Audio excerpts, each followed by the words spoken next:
Yeah, that was my first reaction too. I came across this story in Ripley's Believe It or Not, and I'm going to credit them for all the background scoop about this pat poop. Yes, pun intended. Shh! Because you just can't make this stuff up. To begin with, a little information for your edification. Coffee, as you know, grows on trees, and only in certain parts of the world. The cat in question is a mammal that resembles a house cat and a weasel, and is called a civet cat. Both of these are found in Indonesia, an area in the South Pacific between Vietnam and Australia, made up of countries such as Java, Sumatra, and Malaysia. During the 16 to 1800s, these countries were ruled over by the Dutch from the Netherlands. During this time period, and I quote, native farmers and plantation workers were banned from harvesting coffee for their own use and had to resort to scrounging around for it. This led them to the outstanding discovery about civet cats. Whoa, wait a minute, hold on for a second. What do they mean, discovery? I mean, this isn't like Columbus discovering America, sailing across the Atlantic, jumping off a ship and planting a flag, and land on the Western Hemisphere and declaring it for queen and country. These are farmers who didn't have a cup of coffee. I mean, if I don't have a cup of Joe in the morning, I have a cup of tea or a Coke. I don't go looking for my coffee in a cat's litter box. But I digress. Back to the story.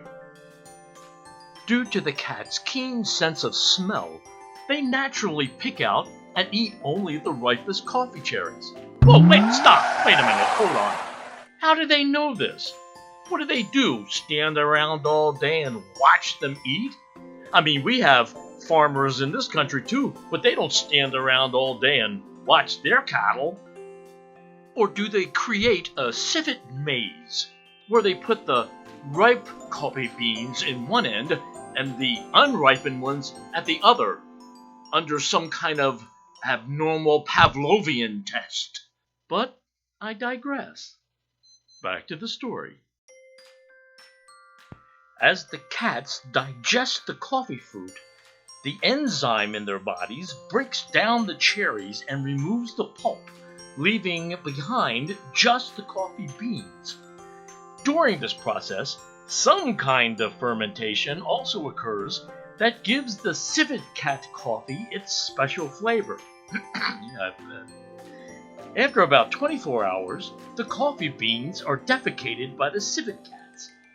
Having noticed this phenomenon, some frustrated farmers decided to wash the beans and roast them. Whoa, hang on, wait a minute, stop, hold the press. Again, what's up with this superhuman ability to divine the unknowing? Do the farmers possess X-ray vision to diagnose the internal digestive processes of cats? Or, under the Dutch edict, was it just a matter of a convenient source of coffee beans? But wait, there's more to the story. Did I mention how expensive this coffee is? How expensive is it? It's $600 a pound. That's approximately $90 a cup. And you know why? Because collecting wild civet cat droppings is very time-consuming, as it is hard to find and accumulate. No kidding! Did this trouble our farmers? Not to stifle human ingenuity, because if the mountain won't come to Muhammad, Muhammad has to go to the mountain. So what did they do? As a result, the farmers started capturing wild civets and shoving them into tiny cages to force feed them coffee cherries. Well, the stink this raised, pun intended, by groups like PETA was monumentous.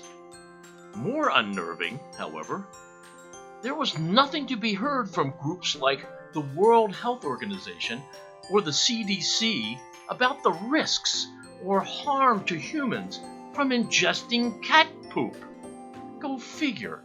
As a solution for this unsustainable and inhumane treatment towards civet cats, a Vietnamese coffee brand partnered up with a team of German scientists in 1996 to study the effect of the civet cats on coffee and duplicate a natural enzyme soak process that would approximate the same effect. This allows them to produce civet cat coffee taste without the civets. And everyone lived happily ever after. Coffee, anybody?